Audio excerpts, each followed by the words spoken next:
If you're looking to get your fix of hard bat nipples or some of those nice bat cheeks, then you are most definitely in the wrong place. This is a 100% Dead Series video where we look at the top 5 DC live action films of all time. There's obviously no definitive list out there. Everything is a matter of personal perspective or personal opinion. So go ahead and voice your opinion in the comment section. Let me know why I'm wrong, what particular spot on the list don't you agree with, and then I'll tell you why you're wrong. Let's jump straight into it with number 5. For this particular spot on the list, we're going to be looking at a film that is based on a comic book series where an alien creature falls from the sky and is raised by a couple of farmers, and he basically decides to protect humanity from any type of threat. And we are talking about Superman, not that weird Superman with the porn mustache that they had to edit out in post-production. We're talking about the OG Superman, the Superman film way back in 1978. This is actually one of the first few times that we saw a star-studded cast for a comic book-based film. From then on, it was kind of rare. They were really low-budget films, and we really wouldn't see a cast like that from the DC universe,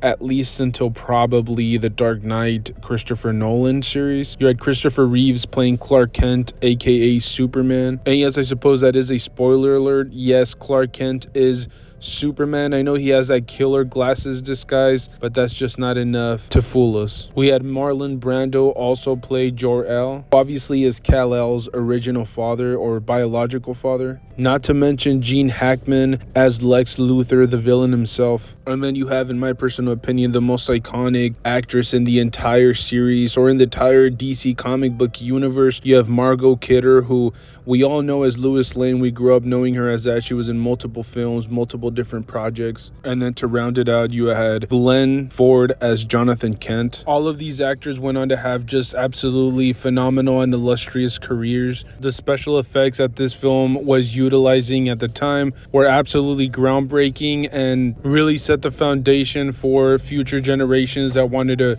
work on superhero style films. The writing for this particular script was perfect for the time period, not to mention the entire cast just being on spot throughout the entirety of the film. And let's be brutally honest, every single generation has had their version of Superman. The more modern generation will probably say Henry Cavill is their go-to Superman. Some people might even go back as far as Tom Welling in the early 2000s. A couple of weirdos out there might say that their favorite Superman is probably Nicolas Cage. To that, I say get some help, get some medication. Having said all that, it does feel like Christopher Reeve might be one of those few Superman actors that actually crosses over generations. Some of us that didn't necessarily grow up in that time era still refer to Christopher Reeve as the best Superman, and I think that just speaks to how iconic and how influential that entire cast and film were, even now, almost 50 years later. Number 4 might be a little controversial. Most people would disagree with me because it wasn't critically hailed upon its release, but I really did enjoy Watchmen from Zack Snyder.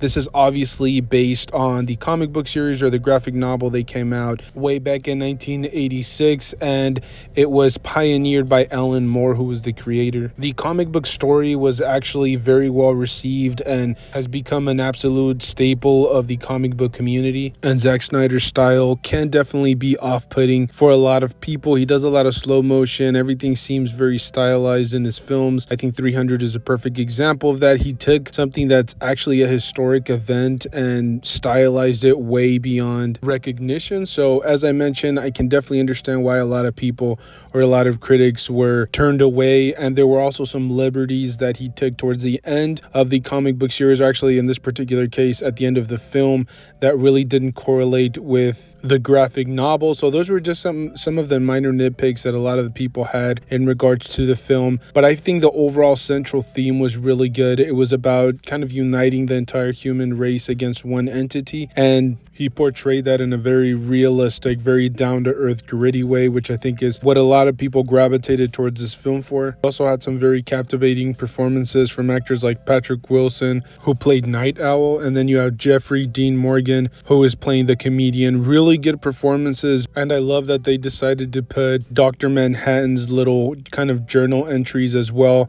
It was really fascinating to see a man have that much power, or come across that much power, and the way that his mindset started to change, the way that he started to perceive human beings. I think all of that was really fascinating, and Zack Snyder was really able to play on that. So as I mentioned, don't let the critics or the reviews turn you away from this film. I think it's definitely kind of a hidden gem. It's not your prototypical superhero film, but I think that's what really makes it such an intriguing film that I think everybody has to check out. Next up on the list, we have the final entry of the Dark Knight trilogy. We're talking about Dark Knight Rises. We have yet another DC film that is just absolutely star-studded. You had Tom Hardy playing the elusive Bane.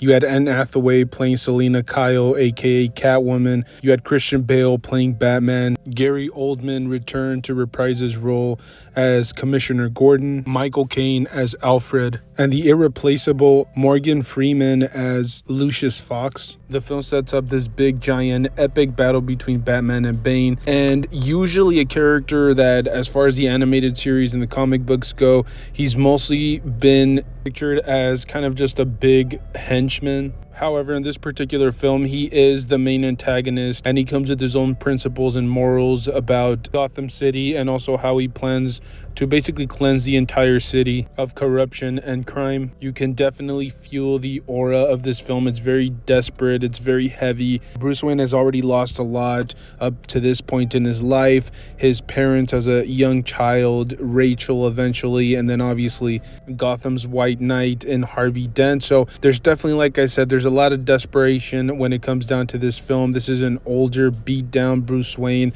and I think it really resonates for those of us that grew up reading stuff like Dark Knight Returns, where Bruce Wayne is depicted as a much older and rugged hero. It's an absolutely stellar finale to the Christopher Nolan trilogy, and one that I think definitely deserves to be in the top 5 for the greatest DC movies of all time. Moving on to the second spot on our list, we have The Batman, the most recent take on the Batman universe. We had Matt Reeves as a director, Paul Dano as the Riddler, one of the most criminally underrated actors of our generation. He had quietly built up a great repertoire, having appearances in films like Little Miss Sunshine and There Will Be Blood. Robert Pattinson played Batman, and he was another massively underrated actor. He had gotten quite a bit of bad rap after being a shiny, shirtless vampire in his early 20s, but eventually moved on to making great films like Water for Elephant and Rover, where he really got to showcase his full arsenal of skills. We also got to witness Colin Farrell make an absolute transformation as the Penguin, almost virtually unnoticeable. He made the role his own and gave us an absolutely breathtaking performance. Most of the film played off like a low-budget detective noir thriller where Bruce Wayne or Batman is trying to piece together all of these murders. And he very slowly and methodically puts all these pieces together until he unravels the big secret. This is one of those few times where a superhero and a villain will match up against each other, but not in a physical nature. This is more on an intellectual level, and they continue to go back and forth throughout the entirety of the film. The movie does fall off its high horse in the final act. I think it was a little bit over the top. However, the first 80% of the film is absolutely perfect. As I mentioned before, he's really using his detective skills, piecing everything together, and that's one of the bigger things that really set it apart. It wasn't just a smash him up, beat him up type of film. This is one of those first few times where he actually gets to use his detective skills with not as much technology involved. It was just his wits, it was his personal experiences as Bruce Wayne and Batman that helped him solve the entire case. So this definitely deserves to be in our top 5 for sure. The top spot really shouldn't be much of a surprise. We're talking about The Dark Knight from 2008, written and directed by Christopher Nolan, who in certain circles is considered probably the greatest director of all time. He has films under his belt such as Dunkirk, Tenet, Interstellar, and Inception, just to name a few. You had Maggie Gyllenhaal taking over the role of Rachel, Michael Caine reprising his role as Alfred, as well as Morgan Freeman as Lucius, Gary Oldman as James Gordon. Nolan, the iconic duo of Christian Bale as Batman and Heath Ledger as Joker. The film overall came together perfectly, just brilliant acting and writing and directing as well. Christopher Nolan's trilogy as a whole was very grounded in reality and used a lot of real world technology, which brought, I think, another element or another layer of greatness to the film. Christopher Nolan also wrote a very complex Joker. As Michael Caine put it in the film, he was just a man that wanted to watch the world burn, and I think made the character that much more intriguing, on top of the fact that they didn't really give him an origin story, so it made him an